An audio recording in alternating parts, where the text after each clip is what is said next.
بچپن سے ایک احساس ایسا ڈیولپ ہو گیا، اور اپنی زندگی بھی ایسی ہی تھی، کچھ زیادہ خوشگوار نہیں تھی مطلب ہے.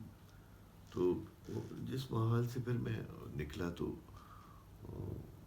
کچھ کتابیں جو پڑھنے کا شوق شروع ہوا، تو اپنی عمر سے زیادہ بڑا جو لوگ لکھنے والے تھے ان کا ادب جو ہے پڑھنا شروع کیا.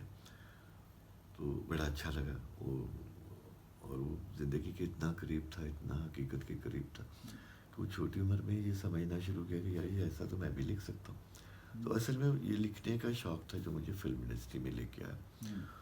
تو 10 جماعتوں تک تو میں جب پڑھ رہا تھا تو میں تھوڑا بہت لکھتا رہتا تھا، لیکن اس کی کوئی یہ سمجھ میں نہیں آتا تھا کہ میں کیا لکھ رہا ہوں، اچھا لکھ رہا ہوں یا برا لکھ رہا ہوں. پھر اس کے بعد گھر والے مجھے ڈاکٹر بنانا چاہتے تھے، وہ چاہتے تھے میں سائنس پڑھوں. میرا رجحان تھا جو وہ افسانے کی طرف، ناول شاعری اس طرح، ہاں اس طرف تھا زیادہ رجحان میرا. تو ایف ایس سی تو میں نہ کر پایا، مطلب بڑی مشکل سے.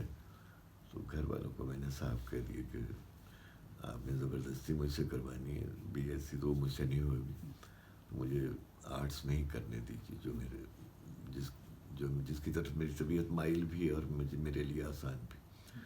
تو ایف ایس سی کے بعد پھر جب میں نے آرٹس میں جب میں نے بی اے میں داخلہ لیا، 66 ایک سال میرا ضائع ہو گیا تھا ایف ایس سی میں.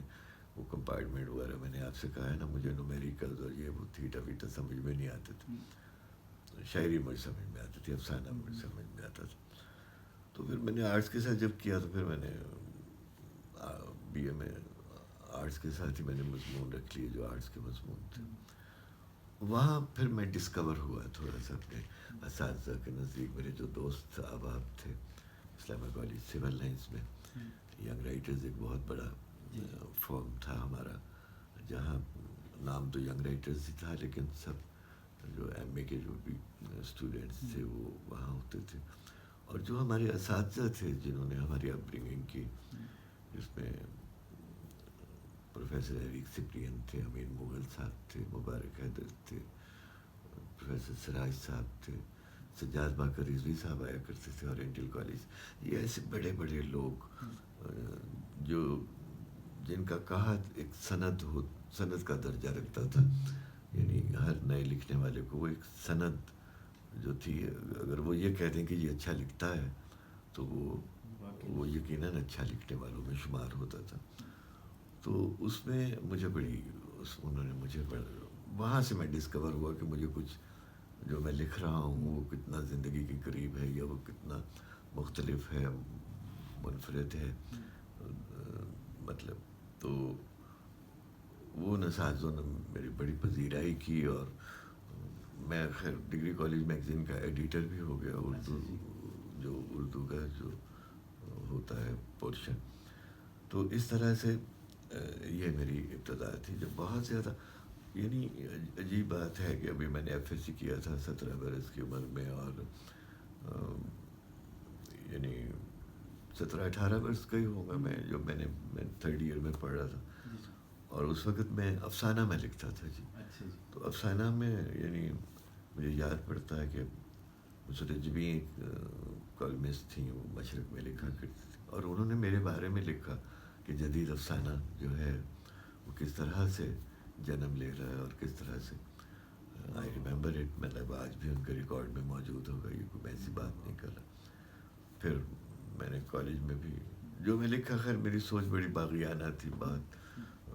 میں وہ رومانوی قسم کی کہانیاں نہیں لکھتا تھا، اور اس میں اپنے آپ کو جو میں نے ڈسکور کیا وہ مجھے اس طرح سے کہ آج کوئی 35-40 برس کے بعد، میری گریجویشن کرنے کے بعد 35-40 برس کے بعد فاران جو ادبی مجلہ جو ہے ہمارے اسلامہ کالج سول لائنس کا، انہوں نے کوئی بہت کوئی اسپیشل ایڈیشن نکالا اس کا، کوئی 500-600 صفحے کا، اور اس میں ایک ہی افسانہ تھا اور وہ میرا تھا. جو انہوں نے یعنی 40 سال کے بعد بھی اگر کوئی شارٹ اسٹوری منتخب کی تو میری ہی تھی. آج بھی میرے دوست جو ہیں بہت سارے، وہ مجھے ڈائریکٹر کی حیثیت سے کم اور لکھنے والے کی حیثیت سے مجھے مجھے کوستے رہتے ہیں کہ تم نے لکھنا کیوں چھوڑا. ظاہر ہے میں نے بتلایا ہے جس طرح سے کہ زندگی ہم نے بھی سختی میں گزاری, اس پاورٹی لائن سے بھی نیچے. Realistic approach. ہاں, اپروچ ریئلسٹک تھی. اساتذہ نے بات کیا. فلم ہی اس زمانے میں ایک اظہار کا ذریعہ تھا. یعنی جتنے بھی پرفارمنگ آرٹس کے شعبے سے جتنے بھی لوگ تعلق رکھنے والے اور جنہوں نے اس فن میں کمال حاصل کیا, اس پرفارمنگ آرٹس میں, مطلب افسانہ ہے, شاعری ہے, ناول نگاری ہے, میوزک, موسیقی ہے, رقص, ان سب نے رجوع کیا فلم کی طرف. فلم کے علاوہ اور کوئی آپشن نہیں تھا, کوئی جگہ بھی نہیں تھی جہاں سے وہ اپنے آپ کو, جی ہاں, اپنے آپ کو اظہار کر سکتے, اپنے اندر کی جو بھی ان کی آواز تھی. تو اسی طرح میرے لیے بھی اور کوئی راستہ نہیں تھا. تو فلم دیکھتے تھے, فلم ہی ایک بنی, انسپائریشن بنی. اس زمانے میں جو لوگ لکھنے والے تھے, میں نے جیسے کہا کہ سب لوگ اپنے اپنے فن میں کمال کا درجہ رکھتے تھے. خواجہ احمد عباس جیسے لوگ جو ہندوستان میں جنہوں نے لکھا, پاکستان میں سیف الدین سیف صاحب جیسے, اور بڑے بڑے لوگ, اور بڑے بے شمار, فیض صاحب نے بھی لکھا. ہر بڑے آدمی نے اس طرف کوشش کی, مطلب یہاں لکھنے کی کوشش کی. بہت بڑے نام ہیں, میں ان کو گنواؤں گا تو وہ سارے بہت محترم ہیں ہمارے لیے, اور بہت وہی انہی کا کام دیکھ کے مطلب ہم یہاں فلم میں یہ شوق جو ہے کہ فلم کی طرف جاتے ہیں. اور اس کو ایک تو اس سے اظہار کا بھی ملے گا ذریعہ, اور دوسری یہ ہے کہ اس سے جو معاشی حالات ہیں وہ بھی بہتر ہوں گے. یہ ایک ارننگ سورس بھی تھی کہ کہانی اگر وہاں ہم سیٹل ہو جاتے ہیں تو. لیکن عمر بہت چھوٹی تھی, جس سے صرف خواب ہی تھے, سب کچھ تھا. تو اسٹوڈیو تو میں نے جانا شروع کر دیا تھا میٹرک کے بعد 62 میں, جب میں ایف ایس سی نہیں کر پا رہا تھا اور سائنس کی طرف میری کوئی نہیں تھی, میرا رجحان نہیں تھا کوئی.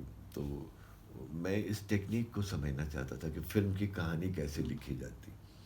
تو اس کے لیے پھر میں نے اسٹوڈیو جو ہے جانا شروع کیا, اور وہاں پھر میں اسسٹنٹ ہو گیا. تو میں ریگولر اسسٹنٹ تو تھا نہیں, نہ ہی میں جو وہاں سے کچھ پیسے ملتے تھے. مجھے کالج بھی جانا پڑتا تھا, اور مجھے امتحانات بھی دینے پڑتے تھے گھر والوں کے لیے, اور گھر سے چوری جایا کرتا تھا میں. تو اس لیے میں کو ریگولر اسسٹ نہیں کر پایا. لیکن ایسا ہوتا تھا کہ میں مہینے 2 مہینے میں 6 8 دن 10 دن میں کہیں نہ کہیں میں سیکھنے کے لیے